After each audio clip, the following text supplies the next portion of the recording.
कक्षा 12 अर्थशास्त्र पार्ट 1 का तीसरा अध्याय है उत्पादन और लागत।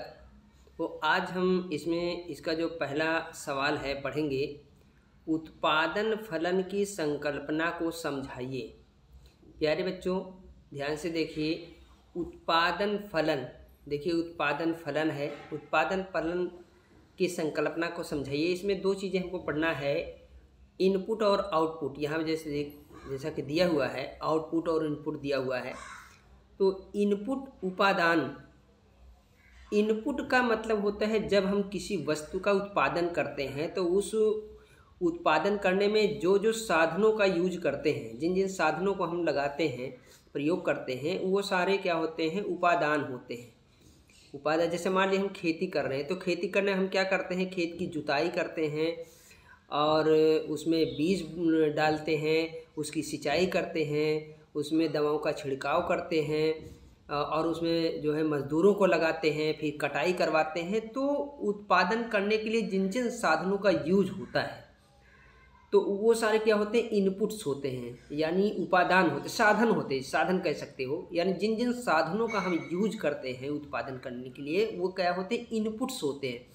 और उत्पादन आउटपुट क्या होता है, जब साधनों का यूज करने के बाद लास्ट में जब वो फसल पककर तैयार हो जाती है, जब वो जो पैदावार होती है, जो पैदावार मतलब जो फसल पैदा होती है, तो वो क्या होती है, आउटपुट होती है। ठीक है, तो साधन क्या हो गया, जिन जिन चीज़ों का हम उसमें यूज करते हैं वो हमारे साधन हो गए, और उन साधनों का यूज करके जब उसका हमें प्रतिफल मिलता है, जब पैदा होता है, तो वो हमारा क्या होता है, आउटपुट होता है। तो ये दो चीज़ें आपको जानना है, उत्पादन और उपादान। उपादान का मतलब साधन हो गया, उत्पादन का मतलब पैदावार हो गया। ये दो चीज़ें हैं, ये चीज़ को समझ लेंगे तो अभी आप ये सवाल समझ पाएंगे। तो इसमें उत्पादन फलन की संकल्पना में क्या है कि जो उत्पादन और जो उपादान है, इन दोनों के संबंध को उत्पादन फलन कहते हैं। यानी साधनों का हम प्रयोग करके जब पैदावार जो करते हैं तो हमें कुछ न कुछ पैदा होता है, कुछ न कुछ हमको मिलता है। तो इन दोनों का संबंध, यानी साधनों का और जो उत्पादन होता है, दोनों का जो संबंध है वो उत्पादन फलन है। यानी हम किसी जब खेत में हम जो है अपनी लागत लगाएंगे तो लगाने के बाद उत्पादन तो होगा, कुछ न कुछ पैदा होगा। तो जो लागत लगा रहे हैं, साधन लगा रहे हैं, साधन और जो उत्पादन हो रहा है, दोनों का जो संबंध है उत्पादन फलन है। ये उत्पादन फलन होता है। तो इसमें आइए आप देख लीजिए, किसी फर्म के उत्पादनों, किसी फर्म का मतलब कोई कंपनी है, फैक्ट्री है, कारखाना है, कोई भी हो जहाँ कुछ किसी सामान का निर्माण होता है, तो किसी फर्म के उत्पादनों एवं उपादानों के फलनात्मक संबंध को उत्पादन फलन कहते हैं। जो कोई जैसे मान ली फैक्ट्री है, कागज़ बनाने की फैक्ट्री है, तो कागज़ बनाने की जो फैक्ट्री होती है उस फैक्ट्री में क्या होता है, विभिन्न प्रकार के साधनों का यूज होता है। बहुत उसमें कच्चा माल लगता है, मजदूर लगते हैं, बिजली लगती है, लेबर लगता है, केमिकल लगता है, तो इन मशीनें लगती हैं। तो ये साधन हो गए। इन साधनों का जब यूज करते हैं तो हमें जो है कागज़ बनकर तैयार होता है, तो उत्पादन होता है। तो साधन और उत्पादन, इन दोनों का संबंध ही क्या है, उत्पादन फलन कहलाता है।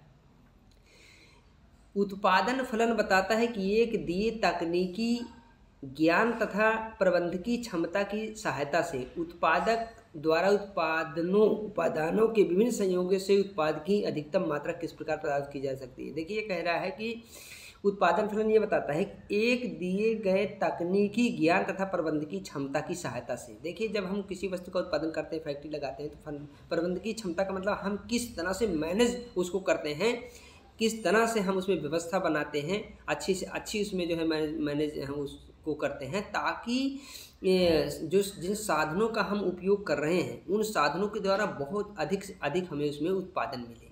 एक जो कारखाने का मालिक है, जो उत्पादक है, प्रोड्यूसर है, जो पैदा करता है, वो ये चाहता है कि मैं इस तरह का इसमें जो है कार्य करूं कि जिससे उत्पादन ज़्यादा से ज़्यादा, चाहे वो किसान हो, चाहे वो फैक्ट्री का मालिक हो, चाहे वो कोई भी हो, जब कोई भी चीज़ पैदा करना चाहता है तो वो इस तरह का उसमें जो है तकनीकी चीज़ों का यूज करता है, क्षमता का यूज करता है कि वो ज़्यादा से ज़्यादा उसमें पैदावार चाहता है। तो इस फलनात्मक संबंध में इन्हीं चीज़ों का अध्ययन किया जाता है। यह संकल्पना केवल भौतिक मात्रात्मक संबंध पर आधारित है, इसमें मूल्यों का समावेश नहीं होता है। भौतिक मात्रात्मक जो पैदा होता है, जो हम मतलब कोई हम चीज़ फैक्ट्री लगा रहे हैं तो कुछ न कुछ पैदा कर रहे हैं, खेती कर रहे हैं तो कुछ न कुछ पैदा कर रहे हैं, हम डेयरी लगा रहे हैं तो दूध पैदा कर रहे हैं। तो कोई भौतिक मतलब ये है कि जो हमको जो है उत्पादन होकर मिलता है। तो गणितीय रूप में उत्पादन फलन जो है क्या है, जो क्यूयक्स है, ये क्यू एक्स मतलब उत्पादन फलन हो गया। क्यू एक्स में किसका अध्ययन किया जाता है? क्यू एक्स में अध्ययन किया जाता है बराबर एफ, देखिए ब्रैकेट में ए बी सी डी, यानी जितने भी साधन हैं, जो जितने साधन हैं जैसे ए बी सी डी दे दिए। मैं जैसे मैंने खेती का मैंने बताया, खेती में जुताई है और जो है उसमें गुड़ाई है और बुआई है, खाद है, पानी है, लेबर है, तो ये सारे साधन हो गए। तो ये साधन क्या हो गए? ए बी सी हो गए, ये साधन ए बी सी हो गए। तो ये बी सी और जो उत्पादन हो रहा है, जो उत्पादन हो रहा है और जो साधन है, दोनों का संबंध है। तो इसमें क्या कह रहे हैं? उत्पादन फलन क्यू एक्स बराबर होता है एफ और ब्रैकेट में ए बी सी डी, यानी ये सब सारे साधन हैं। तो ये जो है उत्पादन फलन है। अब क्यू एक्स क्या है? वस्तु का भौतिक उत्पादन। जो क्यू एक्स है बराबर क्या है? एक्स का भौतिक उत्पादन, यानी जो उत्पादन हो रहा है। और ए बी सी डी क्या है? उत्पत्ति के विभिन्न साधन हैं, यानी उत्पादन और उत्पादन के साधन, ये इसी का संबंध है, उत्पादन फलन है। अब इसमें देखिए कुछ वैज्ञानिकों ने इसको परिभाषित किया है। तो इसमें जो है लेफ्टविज ने उत्पादन फलन को परिभाषित किया है और कहा है, उत्पादन फलन का अभिप्राय फर्म के उचित साधनों और प्रति समय इकाई वस्तुओं और सेवाओं के बीच का भौतिक संबंध, जबकि मूल्यों को छोड़ दिया जाता है। तो उत्पादन और साधनों का जो संबंध है वही हमारा फलन, उत्पादन फलन है। फिर वाटसन ने इसे परिभाषित करते हुए लिखा है, एक फर्म के भौतिक उत्पादन और उत्पादन के भौतिक साधनों के संबंध को उत्पादन फलन कहा जाता है। तो देखिए ये उत्पादन फलन हो गया। मैंने आपको बता दिया कि जो उत्पादन है और जो उत्पादन करने वाले साधन हैं, दोनों के संबंध को उत्पादन फलन कहा जाता है। इसके बाद हमारा नेक्स्ट जो क्वेश्चन है, एक आगत का कुल उत्पादन क्या होता है? देखिए एक आगत का कुल उत्पादन क्या होता है? आगत का मतलब क्या हो गया? आगत का मतलब हो गया साधन।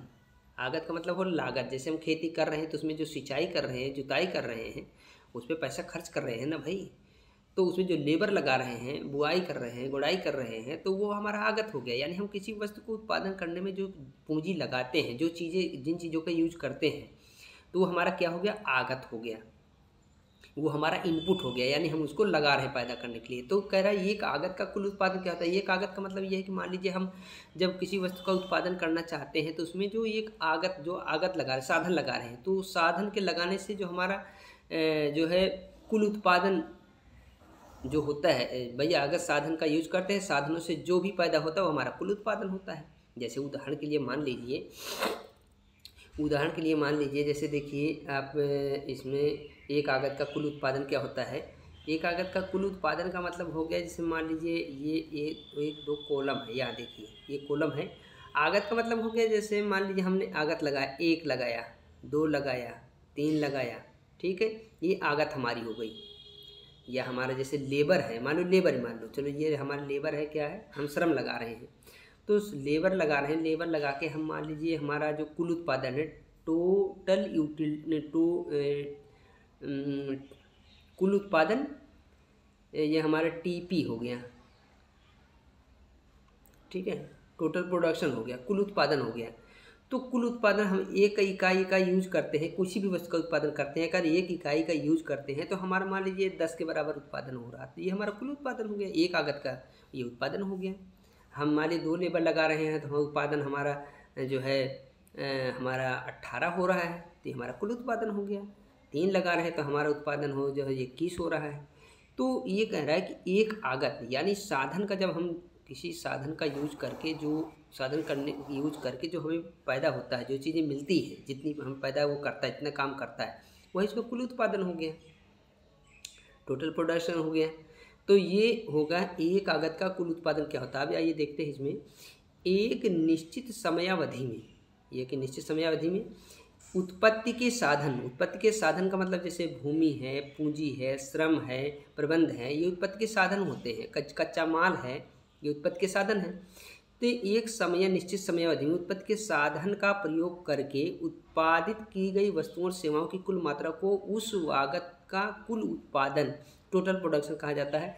यहाँ अन्य आगतों को स्थिर मान लिया जाता है। देखिए इसमें एक आगत कह रहा, एक होता है स्थिर आगत और एक होता है हमारा परिवर्ती आगत।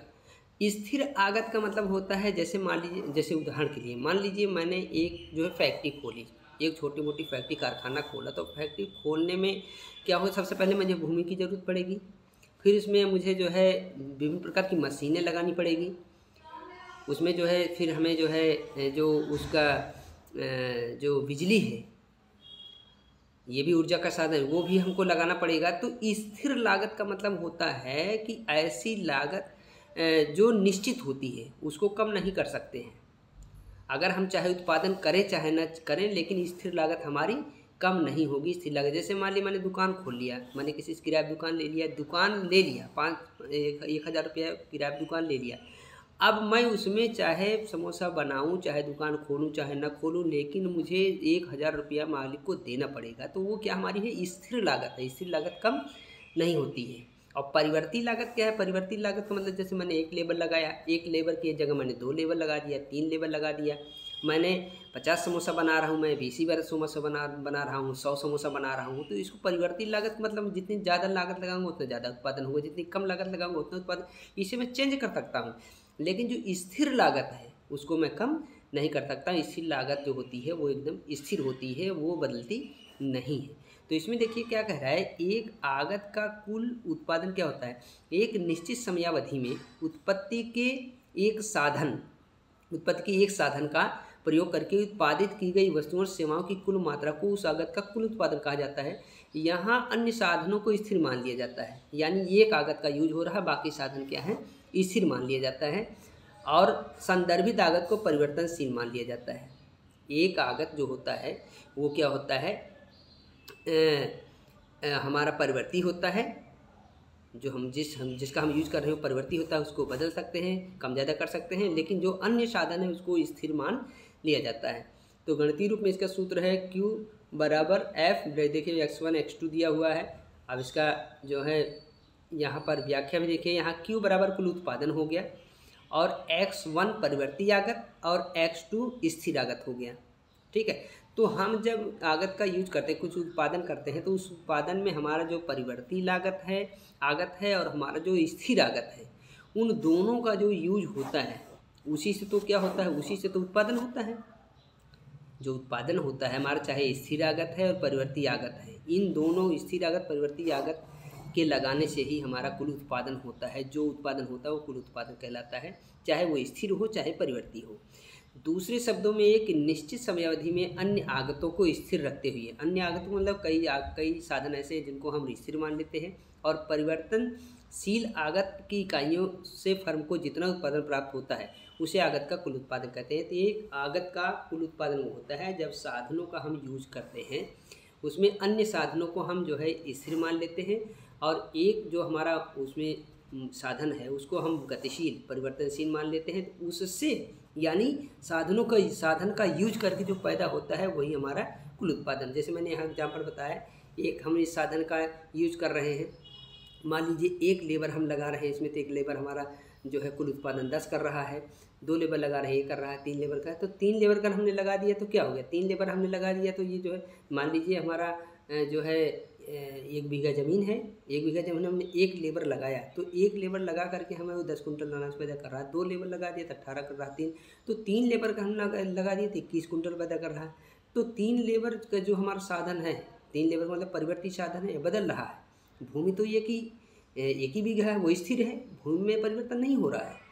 और हम जो खाद लगा रहे हैं, बीज लगा रहे हैं, जितना लगा रहे हैं 1 लेबर पे जितना लगा रहे हैं खाद दे रहे हैं उतना ही 2 लेबर लगाने पर उतनी खाद दे रहे हैं, उतनी ज़मीन का यूज कर रहे हैं, वो स्थिर हो गया। लेकिन लेबर हमारा चेंज हो रहा है, परिवर्ती आगत हो गया। तो परिवर्ती आगत 3 लेबर अगर हम लगाते हैं तो 21 कुंटल अनाज पैदा करता है।